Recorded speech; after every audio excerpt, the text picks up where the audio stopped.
Hello YouTube, it's Mark and Aaron from Team Endgame here, bringing you a deck breakdown on my Great Nature build. And specifically it's the combo-orientated version of Hamskay, Duckbill and Leopold, and now Bison, which is cool. So to start off with, my grade 0s, 8 crit 4 draw, which is pretty standard. Trigger wise, all your only other options are the stand triggers. Why don't you run stands? As cute as it is. It's llama.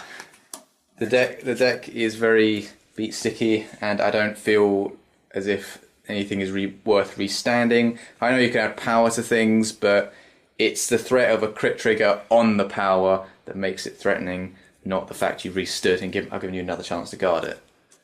Yes, okay. So always, yeah. In terms of the starter, Blackboard Parrot is a pretty amazing card because it's a 1-for-1 trade.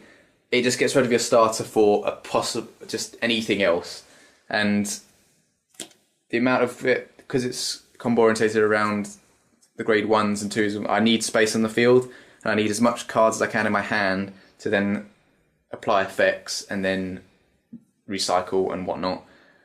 So, and it's costless as well, which is the main point, which is the only reason I don't use Marimoset. Because it's a heavy counterblast of 2, and the deck is quite dependent on counterblast being available to them. Especially since you're running Hamskays. Indeed. Okay, regarding the grade 1s, you've got the 4 Perfect Guard, which is fairly standard. 4 Duckbill, which is which is awesome. You play it, you select a unit. When it gets retired at the end phase, you get to draw a card. You've got the grade 1 Hamskays, which when they get put to the drop zone during the end phase, you can counterblast 1 and search for another copy of itself. And the 2 of the 8k beat stick, because they're the 8k beat stick.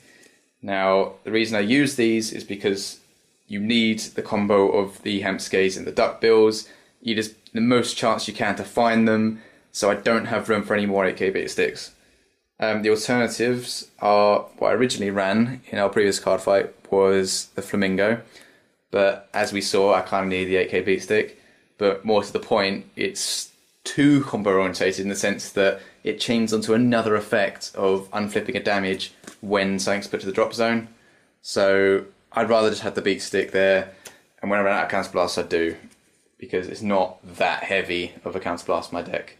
If I get the counterblast off, then the deck's working the way it should. The Monoculous Tiger, which is when it attacks, it's 7k. When it attacks, you get to add a 4k to a unit, just as Binoculous Tiger does. And now that the new Compass line is out and the new alternative Vanguard is out, I've got plenty of things that are able to retire something. I don't need it anymore. I need things that can plus me or swap out for another of itself, like the Hamskays do. And it's a different build using the Otter.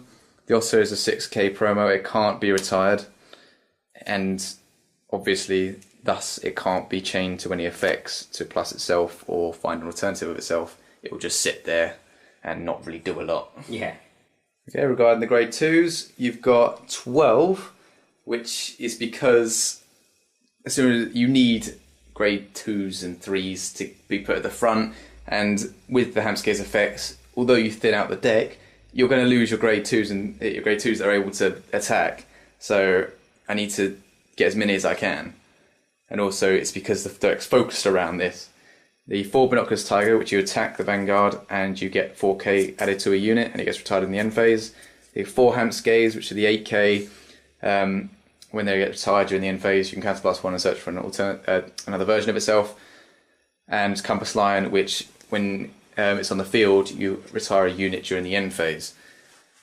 Now I ride Compass Line as soon as I can, so I don't have to keep retiring something every turn. And it also helps when I need a better column and whatnot, because it's 11. And yeah, the alternatives, if it was a more beat sticky approach, would be either the 10k vanilla, but the 11k is better, and that's the build itself, the Hamskay and Tiger. And the Giraffe, they need 2 face-up counterblast and it becomes 11k, I believe. Yes. Yeah. The issue I see with that, though, is that at the end of the day, towards the end of the game, most people are going to be using the counterblast or have used most of it to use various effects. And the drafts I never found as playable anyway. The 10k vanilla was always in there before Compass Line came out because they struggled for attack power. Looking at all the other alternatives for Great Nature, they are all 8k and 7k, and the deck cannot cope with that. The only other alternative is Lamp Camel, but again, it's the Counterblast of 2 to draw a card. It's the Cryer equivalent.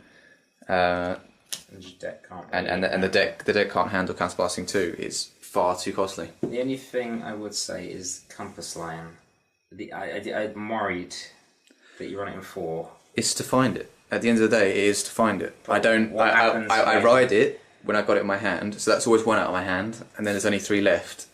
If I have another one, then it's another retirement option for the Hampskays, or to draw a card with just a 1-for-1 trade with Duckbill or the starter. So it is really not an issue. Okay, fair point. And finally, the Grade 3 lineup. Now, it's 4 Leopold and 3... Bison, yes, that's the name. The Leopold and Bison are both capable of adding 4k to a unit. The Leopold itself just has to attack and add 4k to a unit, and it gets retired in the end phase.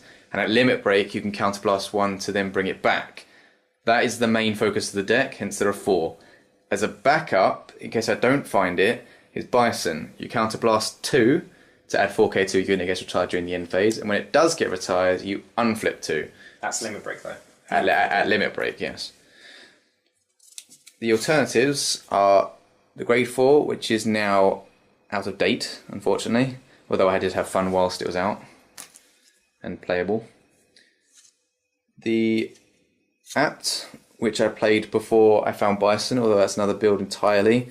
It gets an extra 5k for Limit Break, and when a rearguard hits in general, you're able to retire it and replace it. What was when she hits? No. No, wasn't when she hits? Yeah, when this unit attacks its Vanguard. Well, it just shows how little I played the card, but yes, when it hits... Retire a rearguard and replace it. In your hand. It's more of a stand. I think it helps in the stand builds, and it's also an aggressive build, and I'd rather be combo orientated as this deck is. The Hampskay Grade 3 is exactly the same as the Grade 2 and 1. When it gets retired, you can plus 1 and set for another one. You need to run it in 4, and I can't afford to ride it. And finally, this is the card which a lot of people do run in the Great Nature build. It's the 12k Swinger Magnet Crocodile.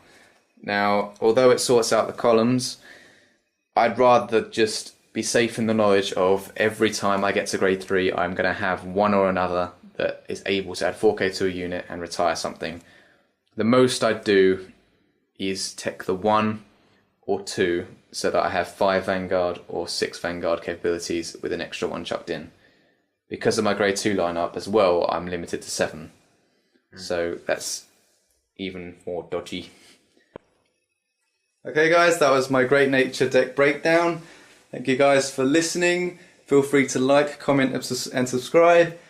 And check out our Facebook page. We are now taking requests for our deck checks and card fights. So feel free to comment in the comment section below. The only decks that we can't do at the moment are Aquaforce and Narukami because we're still missing some key cards. Yep. And and we'll see you guys later.